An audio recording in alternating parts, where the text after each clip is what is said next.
அன்பார்ந்த பெரியோர்களே, தாய்மார்களே,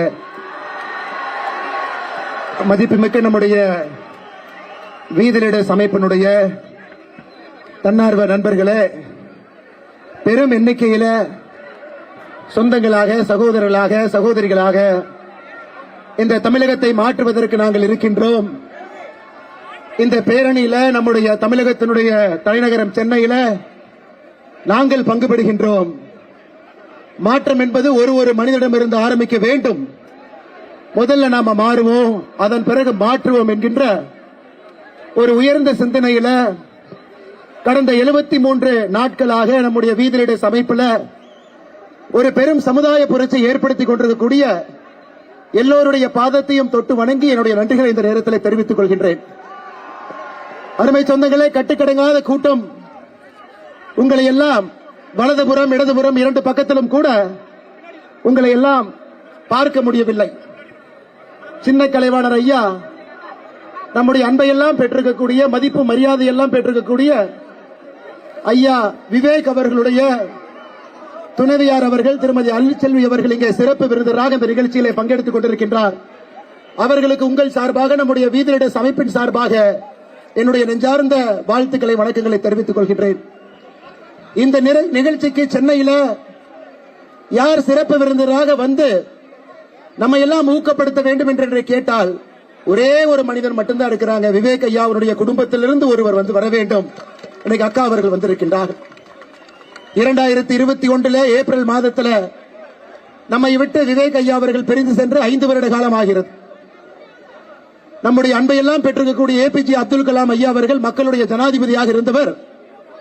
விவேக் ஐயா கிட்ட முதல்ல 10 லட்சம் மரக்கன்றுகளை நட வேண்டும், அதன் பிறகு 1 கோடி மரக்கன்றுகளை நட வேண்டும் என்று சொல்லிய பிறகு அதை தன்னுடைய முழுநேர வேலையாக உதகரி ஊட்டியிலிருந்து சென்னை வரை தமிழகத்தினுடைய ஒரு மாவட்டத்தில் ஒரு பகுதியில் விவேக் ஐயா அவர்கள் தன்னுடைய காலத்தில் 37 லட்சம் மரக்கன்றுகளை நட்டுவிட்டு மிச்சம் இருக்கக்கூடிய 63 லட்சம் மரக்கன்றுகளை நாம் நட வேண்டும், தமிழக மக்கள் நட வேண்டும் என்கின்ற இந்த பணியை நமக்கு விட்டு சென்றிருக்கின்றார்.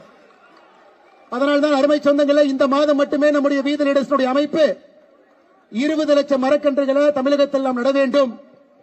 பனை மரத்தை நடணும், தேக்கு மரத்தை நடணும், ஒரு பகுதியில் இருக்கக்கூடிய அந்த மண்ணிற்கும் அந்த பகுதிக்கும் சம்பந்தப்பட்ட மரக்கன்றுகளை நட வேண்டும் என்கின்ற ஒரு பெரிய ஒரு வைராகிய நோக்கத்தோடு இந்த ஆகஸ்ட் மாதம் முழுவதுமே சுற்றுச்சூழல் மாதமாக நாம் இதை கொண்டாடி கொண்டிருக்கின்றோம். ஒரு தனி மனிதனும் கூட, ஒரு தாய்மாராக இருக்கட்டும், குழந்தையா இருக்கட்டும், பள்ளிக்கூடத்துக்கு செல்லக்கூடிய குழந்தையாக இருக்கட்டும், கல்லூரிக்கு செல்லக்கூடிய மாணவ செல்வங்க யாராக இருந்தாலும் கூட இந்த மாதம் அவர்களாக முன்வந்து இந்த மாற்றத்தில் நாங்களும் இருக்கின்றோம். ஏதோ ஒரு நதியை சுத்தம் பண்றோம். நீங்க பாருங்க, தாமிரபரணி நதியை சுத்தம் பண்ண ஆரம்பித்திருக்கின்றோம், வைகை நதியை தொடர்ந்து சுத்தம் செய்து கொண்டிருக்கின்றோம், பரமத்தி வேலூரில் ஆரம்பித்து நம்முடைய காவிரி தாயை சுத்தம் செய்ய ஆரம்பித்திருக்கின்றோம். கன்னியாகுமரியிலிருந்து தூத்துக்குடி வரை 175 கிலோமீட்டர் கடற்கரையை கடந்த 4 வாரங்களாக சுத்தம் செய்து கொண்டிருக்கின்றோம். வீதிலீடர்ஸ் அமைப்பை பொறுத்தவரை ஒரு பணியை எடுத்த பின்பு அதை முழுமையாக முடித்து காட்டி தமிழகத்தில் இந்த ஓராண்டுகள், இந்த 365 நாள் முடியும் பொழுது ஒரு டெமான்ஸ்ட்ரபிள் டிஃபரன்ஸ், மக்கள் தன் கண் முன்னால் ஒரு மாற்றத்தை பார்க்கணும்.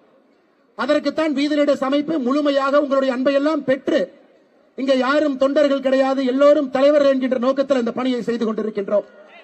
இந்த மாதம் மட்டுமே ஆகஸ்ட் மாதம் இதுவரை 16 நாள்ல கிட்டத்தட்ட 1400க்கும் மேற்பட்ட நிகழ்வுகள் தமிழகத்தில் சுற்றுச்சூழல் சம்பந்தமாக நடந்திருக்கிறது. கடற்கரையாக, ஏரி குளமாக, பனைமரம் வைப்பதாக இருக்கட்டும், சுத்தம் செய்வதாக இருக்கட்டும், கிட்டத்தட்ட 1,06,000 கிலோ 1,06,000 கிலோ அப்படின்னா 100 டன்னுக்கு மேல பிளாஸ்டிக் குப்பைகளை மட்டும் வீதிலீடர்ஸ் அமைப்பு இந்த 16 நாள்ல தமிழகத்தில் நாம் எடுத்திருக்கின்றோம். அமெரிக்க சொந்தங்களை, நாம் நம்முடைய சொந்தங்களை நீங்க யோசிக்கணும். எத்தனை பேர் கையில காலில தைரியமா உள்ள நடந்து போய் பாதுகாப்பு உபகரணங்கள் கூட போடாம அந்த குப்பையெல்லாம் எடுக்கும் பொழுது நமக்கே நெஞ்சு வலிக்கிறது. வைகை நதியில பார்த்து அங்க நிக்கவே முடியலங்க, அந்த அளவுக்கு குப்பை கூலம். நம்முடைய தொண்டர்கள் அதை எடுக்கும் பொழுது அங்கே நம்மளால மூச்சு கூட விட முடியல, அங்க எந்த உயிரினமும் கூட இல்ல. அங்கே நம்முடைய தொண்டர்கள் முகம் சொலிக்காம உள்ள இறங்கி வைகை தாயை சுத்தம் பண்றாங்க, காவிரி தாயை சுத்தம் பண்றாங்க, தாமிரபரணி தாயை சுத்தம் பண்றாங்க. இதுதான் நமக்கு வேண்டும். ஒரு அடிப்படை அரசியல் கட்டமைப்பு, நல்ல அரசியல் கட்டமைப்பு வேண்டும் என்றால் அதிலிருந்து வரக்கூடிய தொண்டர்கள் தலைவர்கள் யாராக இருந்தாலும் கூட ஒரு சேவை மனப்பான்மையோடு வருபவர்களால் மட்டும்தான் அடிப்படை அரசியல் கட்டமைப்பை மாற்ற முடியும். அதை நம்ம இன்னைக்கு வீதியிட அமைப்பு நம்ம எல்லோரும் தலைவர்களாக ஒரு படியாக சென்று கொண்டிருக்கின்றோம். 73 நாட்கள் நீங்க யோசிச்சு பாருங்க. இந்தியாவில் எத்தனை அமைப்பு ஆரம்பிக்கப்பட்ட 73 நாட்கள்ல எத்தனை அமைப்புக்கு 20 லட்சம் பேர் தன்னார்வலாக இருக்கின்றார். எத்தனை அமைப்புகள் இருக்கிறார்? ஆண்டாண்டு காலமாக இருந்த அமைப்புகள் இருக்கிறாங்க, ஆண்டாண்டு காலமாக இருந்த அரசியல் கட்சிகள் இருக்கிறாங்க. ஆனா ஆரம்பித்த 73 நாட்கள்ல 20 லட்சம் நம்முடைய இலக்காக இருக்கக்கூடிய 50 லட்சத்தை நோக்கி போயிட்டு இருக்கோம். பத்திரிகை நண்பர்களுக்கு தெரியும் இந்த கவுண்டரை போய் பார்த்துக்கலாம்.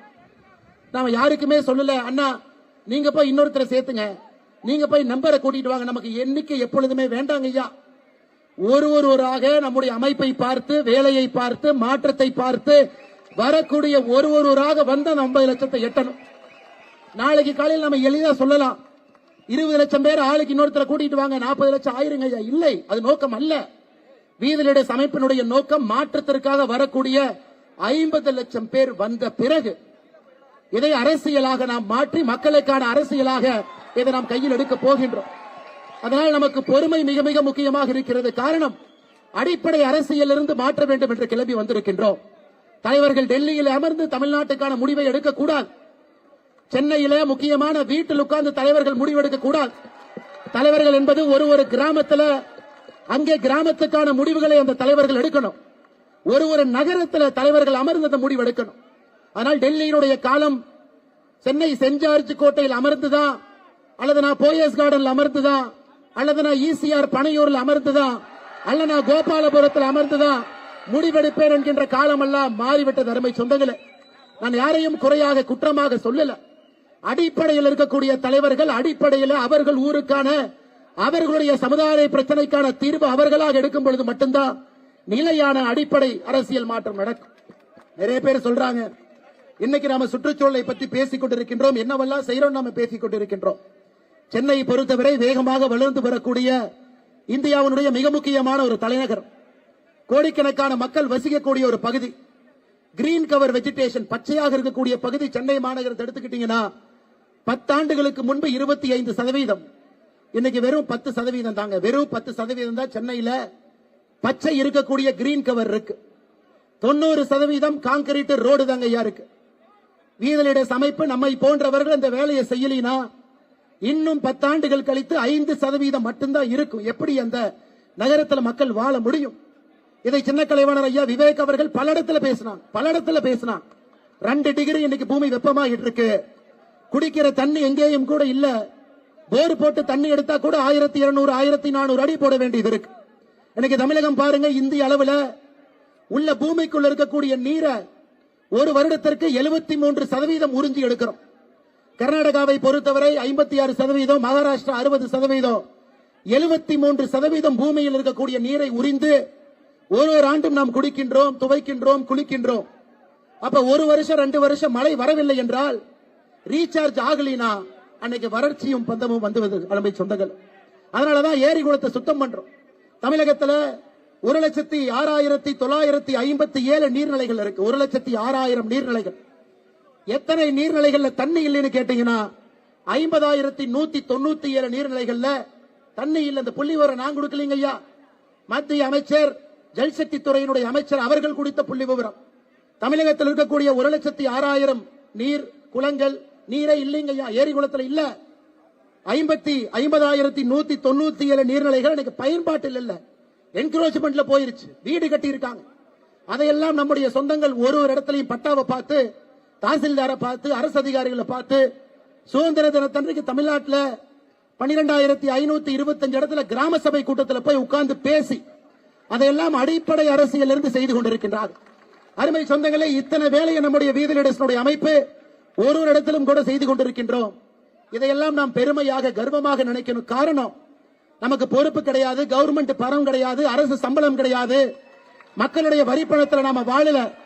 இங்க இருக்கக்கூடிய நாம் எல்லோருமே ஒரு பெரிய இலக்கோடு தமிழக மக்களுக்காக பணி செய்ய வேண்டும் என்கின்ற ஒற்றை கருத்துல சமுதாய இலக்கமாக நாம் வேலை செய்து கொண்டிருக்கின்றோம். அருமை சொந்தங்களை, நிறைய பேர் சொல்றாங்க, அண்ணாமலை என்ன அரசியலே பேசுறது இல்ல, அவர் கொஞ்சம் அரசியல் பேசணும்.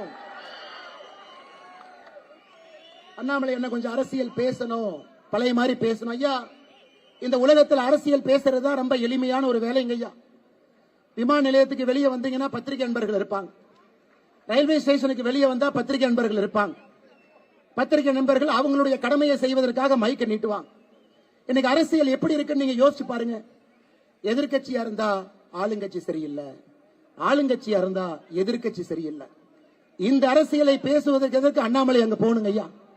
நாம் இந்த அரசியலை செய்வோம், அடிப்படை மாற்றத்திற்கான அரசியலை செய்வோம். தமிழகத்தில் இப்பதான் இத்தனை ஆண்டு காலம் கழித்து மக்களுக்கு பிடிக்குதோ இல்லையோ ஒரு புரட்சி நடந்திருக்கு. ஒரு முதலமைச்சர் ஆட்சிக்கு வந்திருக்கிறாங்க. நான் எல்லா இடத்திலும் கூட சொல்வது, ஒரு ஆண்டு காலம் கொடுங்க, ஒரு ஆண்டு காலம் கொடுங்க. 108 எம்எல்ஏ வந்ததுல 101 எம்எல்ஏ இப்பதான் முதல் டைம் சட்டமன்றத்துக்குள்ள எட்டி பார்க்கிறாங்க. சட்டமன்றத்துக்குள்ள எட்டி பார்க்கிறாங்க, கை குழந்தையோடு வந்திருக்கின்றார். மொத்த 234 எம்எல்ஏ 154 பேர் முதல் முறையாக சட்டப்பேரவைக்குள்ள 2026 தேர்தலுக்கு பிறகு கால் எடுத்து வைத்திருக்கின்றார்.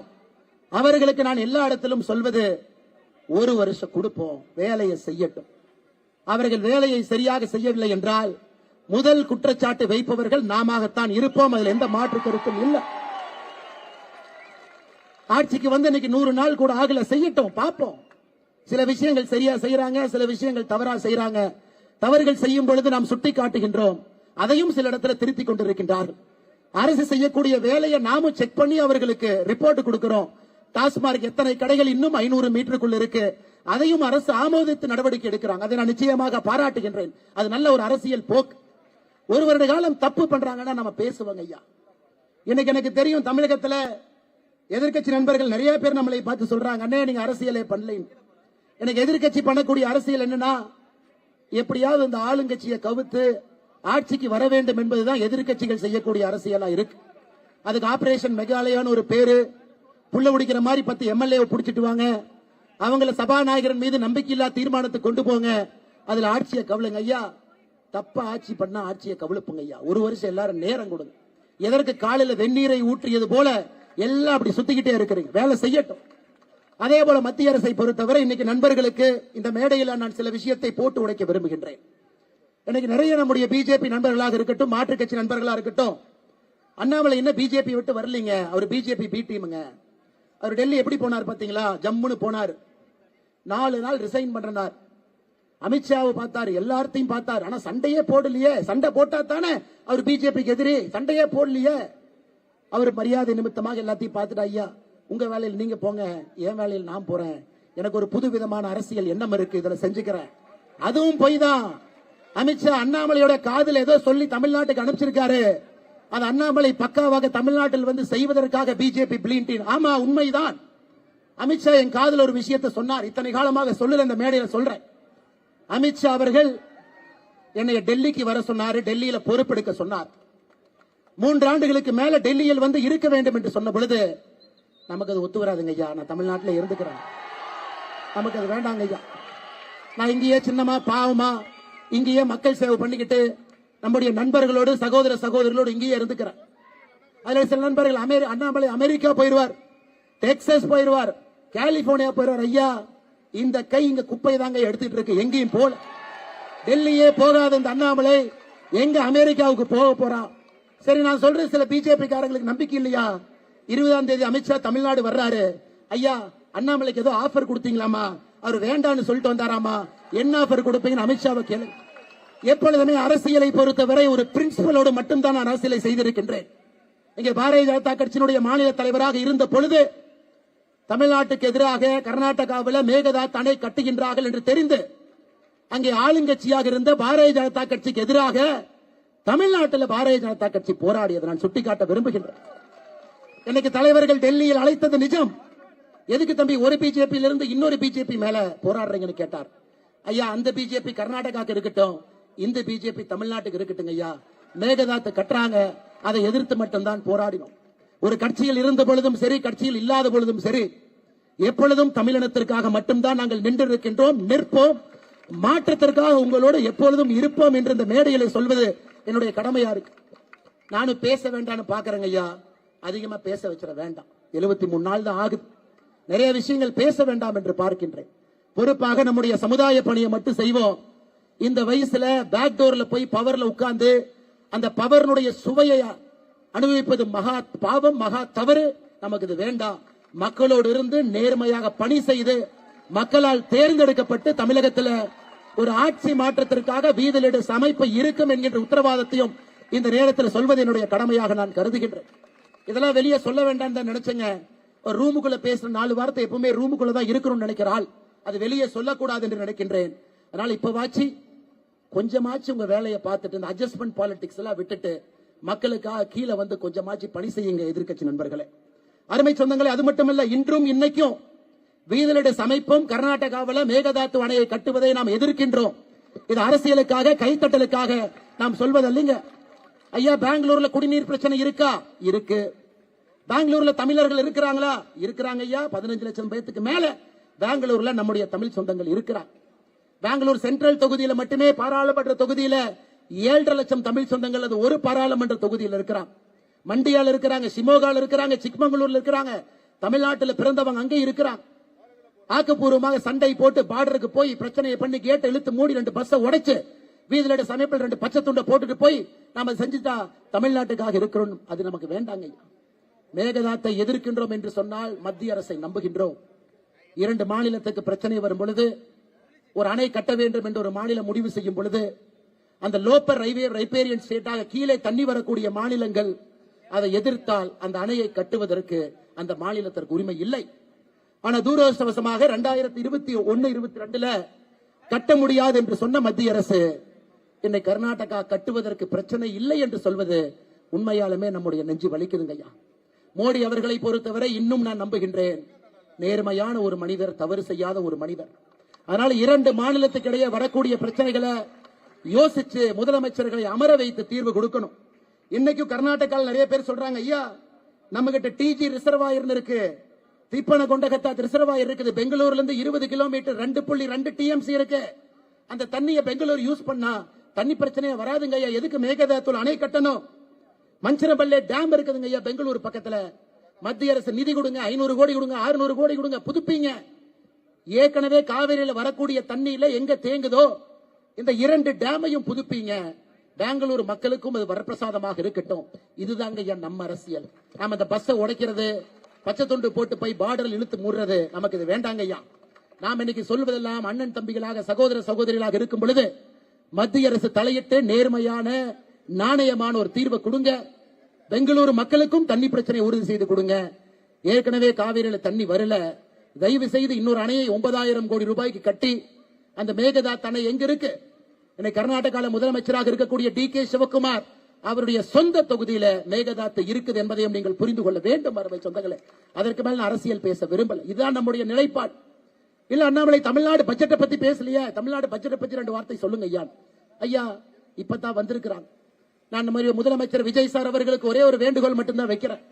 ஐயா இந்த பட்ஜெட்டை பார்த்தோம், ஒரு 15,000 கோடி சேவ் பண்றீங்க, செலவினங்களை குறைக்க பாக்குறீங்க, 15,000 கோடி பிடிச்சு நிறுத்த பாக்குறீங்க. ஒரே ஒரு வேண்டுகோள் வைக்கிறேங்க ஐயா, நீங்கள் மிச்சம் பிடிக்கக்கூடிய 15,000 கோடியில முதல் 5,000 கோடி கிராமப்புறத்தில் இருக்கக்கூடிய நீர்நிலைகளை மேம்படுத்துவதற்காக அந்த 5,000 கோடி கொடுங்க. 5 வருஷம் 5,000 கோடி கொடுங்க. 5 வருஷத்துல அது 25,000 கோடி, பெரிய மாற்றம் நடக்கும். கர்நாடகாவில் சித்தராமையா அவர்கள் செஞ்சாங்க. அதனாலதான் ஒரு கிராமத்துக்கு போனாலும் லிப்ட் இரிகேஷன் ஸ்கீம், உபரி தண்ணீரை லிப்ட் பண்ணி கிராமத்துக்கு கொண்டு போய் கொடுத்துறாங்க. எல்லோரும் அமைதியாக நல்லா இருக்கிறாங்க. ஒரு 5,000 கோடி ஒதுக்குங்க ஐயா. நீங்கள் சேமிக்கக்கூடிய 15,000 கோடியில 2வது 5,000 கோடி அரசு பள்ளிகளுடைய தரத்தை உயர்த்துவதற்காக அரசு பள்ளிகளுக்கு கொடுங்க ஐயா. நீங்க சேமிக்கக்கூடிய 3வது 5,000 கோடி கிராமப்புறத்தினுடைய வளர்ச்சிக்காக அந்த 5,000 கோடி கொடுங்க ஐயா. இப்படி நீங்க கொடுக்கலீங்கன்னா அவங்களால பட்ஜெட் போடவே முடியாது. செலவுகள் வந்துகிட்டே தான் இருக்கும்.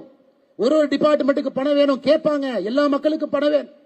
சேமிக்கக்கூடிய பணத்தில் இந்த 15,000 கோடியை 3-5,000 கோடியாக பிரித்து அடுத்த தமிழகத்திற்கு அடுத்த 5 ஆண்டுகள் 25,000 கோடி, வருஷத்துக்கு 5,000 கோடி நீர் மேலாண்மைக்கு, கல்விக்கு வருஷத்துக்கு 5,000 கோடி, 5 வருஷம் 25,000 கோடி, கிராமப்புறத்தினுடைய வளர்ச்சிக்கு 5,000 கோடி, 5 வருஷத்துக்கு 25,000 கோடி கொடுங்க ஐயா. தமிழ்நாடு நிச்சயமாக மாறும் மாறும் மாறும். இது மட்டும்தான் நாங்க உங்களுக்கு வீதிலிட அமைப்பு சார்பாக நாங்கள் சொல்லக்கூடிய யோசனைங்க ஐயா. இதை நீங்கள் செய்வீர்கள் என்று நாங்கள் நம்புகின்றோம். கரப்ஷன் நின்றுச்சுங்கிறாங்க, மறுபடியும் ஆரம்பிச்சிருக்கு, பார்த்துக்கிட்டு தான் இருக்கும். கரப்ஷன் முதலமைச்சர் விஜய் அவர்கள் கரப்ஷனுக்கு எதிராக இருப்பது உண்மைதான், அதையும் நாம் பார்க்கின்றோம். டெண்டர், பெரிய பெரிய டெண்டர்ல வாங்கல, பல அமைச்சர்கள் இப்பதான் வாங்க ஆரம்பிச்சிருக்கிறாங்க. அவங்கள ஓட்டுக்கு பணம் கொடுக்காம வந்துட்டாங்க. சில அமைச்சர்கள் சொல்றாங்க, எங்கிட்ட ஆடியோவே இருக்கு, அவங்கள ஓட்டுக்கு பணம் கொடுக்காம வந்துட்டாங்க.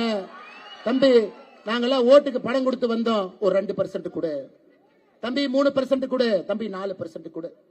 இது முதலமைச்சர் விஜய் அவர்கள் கவனத்திற்கு இப்பவே கொண்டு வர்றங்க ஐயா. ஒரு வருஷம் கழிச்சு நாங்க பிரச்சனை பண்றதுக்கு முன்னாடி நீங்க எப்படி இருக்கிறீங்க, அதை உங்களுடைய அமைச்சர் பெருமக்களுக்கும் அதை அறிவுறுத்துங்க. நேர்மையான ஆட்சி. நீங்க நேத்து சுதந்திர தின உரையில் சொன்னீங்க, தமிழகத்துல கரப்ஷனை நம்முடைய காலத்துல ஒழிப்புங்க ஐயா. நம்முடைய காலத்துல டிவிக்கு இருக்கட்டும், இந்த பக்கம் வீதி லீடர்ஸ் இருக்கட்டும், நம்முடைய காலத்துல அந்த கரப்ஷனை ஒழிப்பு நம்மால் முடியும்.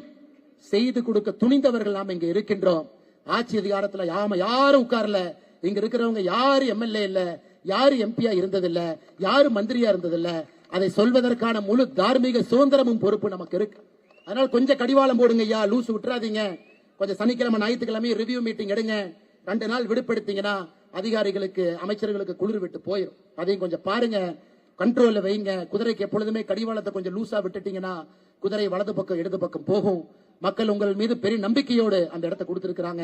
நீங்கள் தவறு செய்தாமல் அதை கொண்டு செல்ல வேண்டும் என்கின்ற அன்பான வேண்டுகோளையும் கூட இந்த நேரத்தில் வீதிரட அமைப்பு சார்பாக சொல்லுவது என்னுடைய கடமையாக நான் கருதுகின்றேன். அருமை சொந்தங்களே, இது மட்டும் இல்ல, நான் அரசியல் பேசலாங்க ஐயா. நம்ம தான் அரசியல் பேசக்கூடாது, நீங்க வந்திருக்கோம். நம்ம சமுதாய பணியை மட்டும் செய்வோம், அடிப்படை மாற்றத்தை செய்வோம். ஏன்னா மேடையில் இருக்கக்கூடிய அக்கா அருள்செல்வி அவர்களை நான் சங்கடப்படுத்த விரும்பல. அவங்க எல்லா அரசியல் கட்சிக்கு பொதுவானவங்க. ஐயா விவேக் அவர்கள் எல்லா அரசியல் கட்சிக்கு பொதுவானவங்க, எல்லாருக்கும் பொதுவானவங்க. நம்ம அரசியல் கட்சி இல்ல, சமுதாய கட்சி. சமுதாயத்துக்காக பாடுபடக்கூடிய ஒரு கட்சி. மக்களோடு நாம் இருக்கின்றோம். ஆனால் தொண்டர்களுக்கு ஒரே ஒரு வேண்டுகோள் வைக்கிறேங்க ஐயா. ஐயா, 73 நாள் பொறுப்பே இல்லாம ஒரு இயக்கம் இயங்குவது ரொம்ப கஷ்டங்க ஐயா, ரொம்ப கஷ்டம். 73 நாட்கள் பொறுப்பு இல்லாம லீடர்லெஸ் கிரௌடா எல்லோரும் லீடரா இருப்பது பெரிய பாகியம். அப்பனா எந்த அளவுக்கு நீங்க ஈகோவை உடைச்சு, எந்த அளவுக்கு நீங்கள் எல்லாம் ஒரு இயக்கத்தின் மீது நம்பிக்கை வைத்து ஒரு தொலைநோக்கு பார்வையோடு இங்க வந்திருக்கிறீங்க. அதனால நமக்குள்ள சண்டை வேண்டாங்க ஐயா. இது நம்முடைய வாழ்க்கையில ஒரு முறை கிடைக்கக்கூடிய வாய்ப்புங்க. எல்லாம் ஒரு பால்ல 6 அடிக்கும், ஒரு முறை கிடைக்கக்கூடிய வாய்ப்பு. கொஞ்சம் ஈகோவுக்கு இடம் கொடுக்காம எல்லா பகுதியில் இருக்கக்கூடிய இளைஞர் பெருமக்கள் எவ்வளவு வேலை இந்த ஒரு மாசத்துல எந்த எதிர்பார்ப்பும் இல்லாம பண்ணிருக்கிறீங்களா, எத்தனை வேலை செஞ்சிருக்கிறீங்க. அதை தொடர்ந்து நாம் செய்வோம். நம்முடைய உழைப்புக்கு கிடைக்கக்கூடிய ஊதியம் என்னன்னு கேட்டீங்கன்னா, வாக்கு என்று சொல்வதை விட மக்களுடைய புன்னகை தாங்க ஐயா முதல்ல கிடைக்கும். அது டிசம்பர் மாதத்திற்குள்ள நம்ம எல்லோருக்கும் அது கிடைக்கும். சொன்னபடி நாம் செய்வோம், எங்கேயும் நாம போக வேண்டாங்க ஐயா. இதுல மட்டும் நாம் கவனம் பண்ணும். கடைசியாக மீடியா நண்பர்கள் அண்ணே, டெல்லியில சிஜேபி ப்ரொடெஸ்ட் பண்ணாங்க. அண்ணாமலை அண்ணா, நீங்க வந்து ஒரு மைக் எடுத்து 2 காரசாரமா பேசி இருக்கணும் அப்படி. ஐயா, இன்னைக்கு நீட் என்பது 2021, 2024, 2026 3 வருடம் நீட் பேப்பர் லீக் ஆச்சு. 2021 லோக்கலைஸா லீக் ஆச்சு, 24 கொஞ்சம் பெருசா லீக் ஆச்சு. உச்சநீதிமன்றம் நேரடியாக அந்த வழக்கு எடுத்து நடத்தினாங்க, ராதாகிருஷ்ணன் கமிட்டி போட்டாங்க. ஆனா 2026 பொறுத்தவரை பெரிய அளவில் நடந்துச்சு. அதனால தான் நாம் சொன்னோம், மத்திய அரசுக்கு சொன்னோம், ஐயா பேசுங்க பேசுங்க, உட்கார வச்சு பேசுங்க. 80 லட்சம் பேர் இன்னைக்கு டெலிவரி பாயா இருக்கிறாங்க. 80 லட்சம் பேர் இந்தியாவில். யோசிச்சு பாருங்க, 80 லட்சம் பேர், 8 மில்லியன். 8 மில்லியன் என்பது ஐரோப்பிய நாடுகளில் சில நாட்டினுடைய மக்கள் தொகையினுடைய சைஸுங்க. இந்தியாவில் 80 லட்சம் பேர் டெலிவரி பாய். ஸ்விக்கியாக இருக்கட்டும், ஜொமேட்டோவா இருக்கட்டும், பிளிங்கிட்டா இருக்கட்டும், கஷ்டப்பட்டு வேலை செய்யறாங்க. எத்தனை நண்பர்களுக்கு தெரியும்? அந்த 80 லட்சம் பேர்த்துல 33 லட்சம் பேர் ஒரு டிகிரி படிச்சிருக்கிறாங்க. ஒரு டிகிரி படிச்சிருக்கிறாங்க. 80 லட்சம் பேர்த்துல 33% ஒரு டிகிரி படிச்சிருக்காங்க. இன்னைக்கு வெயில்ல, இந்த பொல்யூஷன்ல நாம் ஆர்டர் பண்ற சிக்கன் பிரியாணிக்கும், மட்டன் பிரியாணிக்கும், பன்னீருக்கும், தோசைக்கும் ஏதோ ஒரு இடத்துல போய் வாங்கி இத்தனை ஆக்சிடென்ட் நடந்து அதை வந்து நம்ம வீட்டுல கொடுக்கறாங்க. ஐயா, இதே மாதிரி இருக்க முடியுமா? நித்தி ஆயோக் சொல்லுது 2030 முடியும் பொழுது 2.5 கோடி பேர் இந்தியாவில் டெலிவரி பாயா இருப்பாங்க. 2.5 கோடி பேர். 2.5 கோடி பேர். யோசிச்சு பாருங்க ஐயா, நாடு தாங்குமா? 2.5 கோடி உறுப்பினர்கள் என்ன வேலை செய்து கொண்டிருக்க வேண்டும்? அவங்களை என்ன வேலை நாம செய்ய வைக்கிறோம்? இன்னைக்கே நீங்க அமெரிக்காவில் பல இடத்துக்கு போங்க, ரோட்ல டிராபிக்ல வண்டி நிக்கிற மாதிரி ரோபோ நின்றுட்டு இருக்கு. பல இடத்துல நீங்க பார்க்கலாம். அட்லாண்டால பார்க்கலாம், கலிபோர்னியால பார்க்கலாங்க ஐயா. ரோபோக்குள்ள சாப்பாடு வச்சிடறாங்க, வீட்டு வாசலுக்கு வந்துடும். பாஸ்கோடு போட்டா டப்பா ஓபன் ஆகிக்கும், சாப்பாடு எடுத்துக்கலாம். பல இடத்துல ட்ரோன்ல கொண்டு போய் வீட்டு வாசல்ல வச்சிடறாங்க. இந்தியாவில் 5 வருஷத்துல வரப்போகுதுங்க ஐயா, வரப்போகுது. 80 லட்சம் பேர் எங்க போக போறாங்க? 2030 2.5 கோடி பேர் எங்க போக போறாங்க? நம்ம அரசியல் அவர்களுக்கான அரசியல். அவர்களுக்கு வேலை வாய்ப்பு உருவாக்கணும். அவர்கள் அடுத்த கட்ட எடுத்துட்டு போகணும். அதுக்காகத்தான் நம்ம சொன்னோம் மத்திய அரசு கிட்ட பேச்சுவார்த்தை நடத்துங்க. 18 வயசுல இருந்து 24 வயசுல இருக்கக்கூடிய இளைஞர்கள் 40% பேருக்கு வேலை இல்லை. படித்த டிகிரி இன்னைக்கு வெற்று காகிதமாக இருக்கு. இதை சொன்னா மத்திய அரசுக்கு எதிராக நம்ம போராட்டமோ ஆர்ப்பாட்டமோ மோடிக்கு எதிராக கோஷம் போடல. இந்த நாடு நன்றாக இருக்க வேண்டும் என்கின்ற அக்கறையில் நம்ம பேசுறோம். அந்த இளைஞர்களுக்கு வேலை வாய்ப்பை உருவாக்க வேண்டும் என்கின்ற அக்கறையோடு பேசுகின்றோம். இது பெரிய கவனம் மாநில அரசுக்கும் மத்திய அரசுக்கு இருக்கணும். இளைஞர்களுடைய வேலை வாய்ப்பு இன்மை என்பது பெரிய ஒரு விஷயமா மாறப்போகுது. 2029 பாராளுமன்ற தேர்தலில் அதிகப்படியான வாக்காளர்கள் ஜென்சி வாக்காளர்கள். 2029 பாராளுமன்ற தேர்தலில் 34 கோடி பேர் 1996க்கு பின்னாடி பிறந்தவங்க. இந்தியாவில் அவங்க தான் பெரிய பிளாக். 34 கோடி பேர் 1996க்கு பின்னாடி பிறந்தவங்க. 1980 இருந்து 96 நாம இருக்கக்கூடிய மில்லேனியல் 30 கோடி பேர். 65 கோடி பேர் 1980க்கு பின்னாடி பிறந்தவங்க ஓட்டு போட போறாங்க. எண்ணங்கள் வேறு மாதிரி இருக்கு, வேகமா இருக்காங்க, மாற்றம் வேணும்னு நினைக்கிறாங்க. பழசையெல்லாம் ஏற்பதற்கு தயாராக இல்லை. நாளை காலையில மாற்றம் வேணுங்கிறாங்க. அதற்கும் we the leaders அந்த அரசியலுக்காக நம்மை நாம் புதுப்பித்துக் கொள்ள வேண்டும். இந்த பல அரசியல் மேடையிலே நடிகை திட்டுறது, நடிகரை திட்டுறது, ஒருத்தருடைய தந்தை தாயை பத்தி பேசுறது, குடும்பத்தை பத்தி பேசுறது, அப்பாவை பத்தி பேசுறது, அதெல்லாம் போச்சுங்க ஐயா, அதெல்லாம் போச்சு. சட்டசபையில் அநாகரிகமாக வம்புக்கு இழுத்து ஒரு பெண்ணை நயவஞ்சகமாக தவறான வார்த்தையில சித்தரிக்கிறது. அதை வெளியே வந்து சொல்லுவாங்க, எங்க தலைவரை பாத்தீங்களா, எப்படி சொன்னாரு பாத்தீங்களா, எவ்வளவு டபுள் மீனிங்கோட சொல்லாரு பாத்தீங்க. அந்த அரசியல் போச்சுங்க ஐயா, போச்சு. 1980க்கு பிறகு பிறந்தவர்கள் ஜென்சி மில்லேனியல் 65 கோடி பேர். அவர்களுக்கு எல்லாம் பிடிக்கலீங்க ஐயா, வேறு அரசியல் எதிர்பார்க்கிறாங்க. இன்னைக்கு இருக்கக்கூடிய தமிழகத்தில் இருக்கக்கூடிய எதிர்கட்சிகள் எத்தனை பேருக்கு இது புரிஞ்சுதுன்னு தெரியல. ஆனா நமக்கு இது புரிஞ்சிருச்சு. அவங்க குரலை நல்லா கேட்டுட்டோம். அதற்காக நம்மை புதுப்பித்துக் கொண்டிருக்கின்றோம். சமுதாய சேவையில் இருக்கோம். படிப்படியாக ஒரு மாற்றமாக நாம் கொண்டு வந்து நிச்சயமாக அதை செய்வோம் என்கின்ற பெரிய நம்பிக்கையை உங்களுக்கு அளித்து, ஐயா இன்னும் 14 நாள் இருக்கு. நாம் இன்னைக்கு தமிழகத்துல மொத்தமா எவ்வளவு மரம் இன்னைக்கு நாம வச்சிருக்கோம் அப்படின்னு நீங்க கேட்டீங்கன்னா, நம்முடைய இலக்கு 20 லட்சம். இன்னைக்கு நம்ம 6,25,760 வச்சிருக்கோம். ஐயா நாயப்படி இன்னைக்கு நாம 10 லட்சத்தை தாண்டி இருக்கணும். ஆனா ஒரு இயக்கம் 6 லட்சம் மரம் வைத்தது 16 நாள்ல மிகப்பெரிய சாதனை. நம்ம அதுக்காக பூரிப்படைந்தாலும் கூட நம்ம இலக்கு இன்னும் பெருசுங்க ஐயா, 20 லட்சம். பல இடத்துல ஐயா மர பற்றாக்குறையா இருக்கு. டோல் ஃப்ரீ நம்பருக்கு எல்லாரும் போன் பண்ணா மரம் கொடுக்க மாட்டாங்க, மரமே இல்ல, மரம் ரொம்ப ரேட்டு ஜாஸ்தி பண்ணி சொல்றாங்க. எல்லாத்தையும் நான் புரிஞ்சுக்கிறேங்க ஐயா. அதனால் நம்முடைய இலக்கு 20 லட்சம். படிப்படியாக எல்லா இடத்திலும் கூட ஒரு வாலண்டியர், ஒரு தன்னால்வரர், ஒரு மரத்தை நீங்க வைங்க அப்படிங்கறதா நம்ம இலக்கு. 20 லட்சம் மரத்தை வச்சு அக்கா சொன்ன மாதிரி விவேக் ஐயா 37 லட்சம், நாமெல்லாம் சேர்ந்து இந்த மாசம் 20 லட்சம் 57 லட்சம். அந்த இலக்கு 1 கோடியை நாம் செய்து அக்கா கையிலே ஒப்படைத்து விடலாம். எங்கே இருந்தாலும் கூட சின்ன கலைவாணர் அவர்களுடைய ஆதரவு, அன்பு தமிழக மக்களுக்கு இருக்குது. வீதி லீடர்ஸ்க்கு இருக்க வேண்டும் என்பது அவசியம் இல்லை. தமிழக மக்கள் எல்லோரும் சேர்ந்துதான் இதை பண்ணுகின்றோம். அதனால் இந்த கட்டுக்கடங்காத இந்த நிகழ்வு பெரிய கூட்டத்தில் ஆரம்பத்திலிருந்து நடந்து வர வேண்டும் என்று சொன்னார்கள். கையொரு பக்கெழுத்து, காலொரு பக்கெழுத்து. ஒரு படத்துல கவுண்டமணி அண்ணனும் ரஜினி சாரும் ஒரு படத்துல சினிமா பார்க்க போவாங்க. முதல்ல டிக்கெட் வாங்கினவங்களுக்கு தங்க செயின், 2வது டிக்கெட் வாங்கினவங்களுக்கு மோதிரன். எனக்கு அப்படித்தாங்க ஐயா இருந்துச்சு. ஆனா கிடைத்த தங்க செயினும் மோதிரமும் நீங்க தாங்க ஐயா. அவ்வளவு தூரம் இங்க இழுத்து வந்து மேடைக்கு வந்து பார்க்கும் பொழுது அந்த கிடைத்த தங்க செயினும் மோதிரமும் நீங்க தான். அதனால் தொடர்ந்து இருப்போம். நாம் யாரையும் முன்னிலைப்படுத்த போவதில்லை. என்னோட புகைப்படத்தையும் தவறுங்கன்னு பல இடத்துல கேட்கிறேன். எல்லோரையும் முன்னிலைப்படுத்துங்க, உங்களை முன்னிலைப்படுத்துங்க, தலைவர்களை முன்னிலைப்படுத்துங்க, ஊரை முன்னிலைப்படுத்துங்க. அங்கிருந்து மாற்றம் கொஞ்சம் கொஞ்சமாக வரட்டும். வருங்காலம் நம்முடையது. கொஞ்சம் கூட சோம்பல் இல்லாம தளராம வேலையை செஞ்சுக்கிட்டே இருங்க. எதிர்பார்ப்பு இல்லாம செய்யுங்க. நிச்சயமாக மாற்றம் நம் பக்கம் வரும் என்று சொல்லி, மேடைக்கு இடதுபுறம், மேடைக்கு வலதுபுறம், மேடையினுடைய பின்புறம், மேடையில் மேல இருக்கக்கூடிய தலைவர்கள் எல்லோருக்கும் இந்த நேரத்தில் நன்றி தெரிவித்து, நம்முடைய சென்னை கார்பரேஷன்ல நம்முடைய கவுன்சிலராக இருந்து மக்களுக்கு பணி செய்து கொண்டிருக்கக்கூடிய அக்கா உமானந்த் அவர்கள் இந்த நிகழ்வுக்கு வந்திருக்கிறாங்க. அவர்கள் உட்பட மேடையில் இருக்கக்கூடிய எல்லா தலைவர்கள், இந்த நேரத்தில் நான் பேரை எங்கே இடத்துலயும் சொல்றது, தலைவர்கள் என்று சொன்னா எல்லா தலைவர்கள் தான். மேல இருக்கவங்க கடுமையா உழைச்சிருக்கிறாங்க. அமர் பிரசாத் ரெட்டி அவர் ஒரு 10 கிலோ வெயிட் குறைஞ்ச மாதிரி தான் எனக்கு இருக்குது பார்த்தா இன்னைக்கு. அதே போல கருநாகராஜனாக இருக்கட்டும், அண்ணன் ஸ்ரீகாந்த் அவர்களாக இருக்கட்டும், சகோதரர் வினோத் அவங்க இருக்கிறாங்க. இந்த பக்கம் நம்முடைய சுமதி வெங்கடேஷ் அக்கா ஆரம்பித்து, நளினி அக்கா ஆரம்பித்து எல்லோரும் இங்க இருக்கிறாங்க. மிக முக்கியமாக இந்த நிகழ்ச்சிக்கு இதுல அரசியல் பண்ண மாட்டாங்க, மக்களுக்காக இருக்கிறாங்கன்னு 16 நாள் நம்ம வேலையை பார்த்துட்டு இவங்க எல்லா இடத்துலயும் வேலை செய்யறாங்க. இவர்களுக்கு நம்முடைய ஆதரவை கொடுக்க வேண்டும் என்று வந்திருக்கக்கூடிய அக்கா அருள்செல்வி அவர்களுக்கு இந்த நேரத்தில் என்னுடைய சிறப்பு வணக்கத்தை, வாழ்த்துக்களை, நன்றிகளை தெரிவித்து, இலக்கு 20 லட்சம் என்பதை மறந்து விடாதீர்கள். சுத்தம் செய்வோம், சுத்தம் செய்வோம், சுத்தம் செய்வோம். சமுதாயத்தினுடைய அழுக்கு மட்டுமல்ல, அரசியலுடைய கரைபடிந்த அழுக்கையும் சுத்தம் செய்வோம். ஒரு மாற்றத்திற்காக நிற்போம் என்று சொல்லி நம்முடைய பத்திரிகை நண்பர்களுக்கும் வந்திருக்கக்கூடிய எல்லா தன்னார்வ நண்பர்களுக்கும்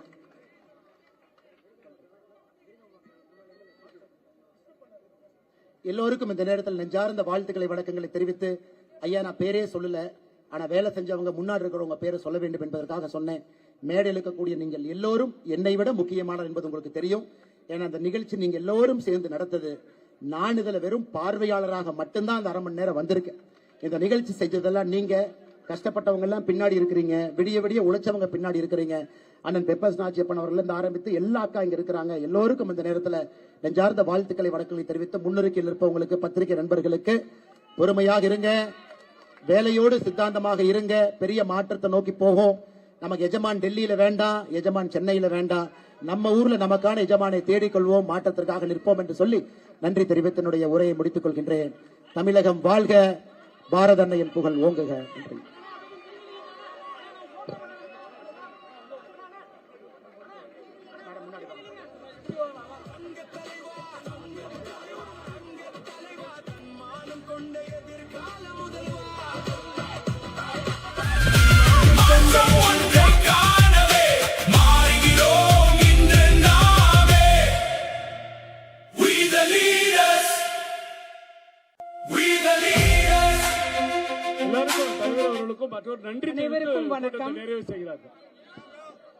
அனைவருக்கும் வணக்கம்.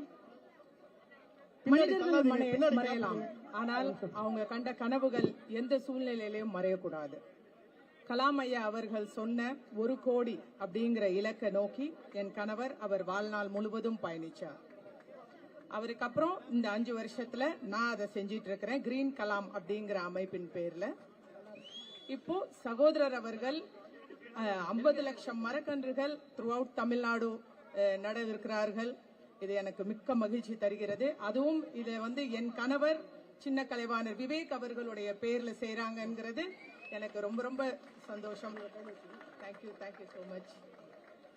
நீங்க இவ்வளவு பேர் இருக்கும்போது ஒருத்தர் ஒரு மரக்கன்று நட்டினாவே ஈஸியா முடிச்சிருவீங்கன்னு எனக்கு நல்லாவே தெரியுது. ஏன்னா நாங்க 5 வருஷமா அவ்வளவு ஸ்ட்ரகிள் பண்ணிட்டு இருக்கோம். கொஞ்சம் கொஞ்சமா தான் எங்களால டிராவல் பண்ண முடியுது. நீங்க ரொம்ப அழகா செஞ்சு முடிப்பீங்க. நல்லபடியா நீங்க இதை செய்யணும். All the best. Thank you so much.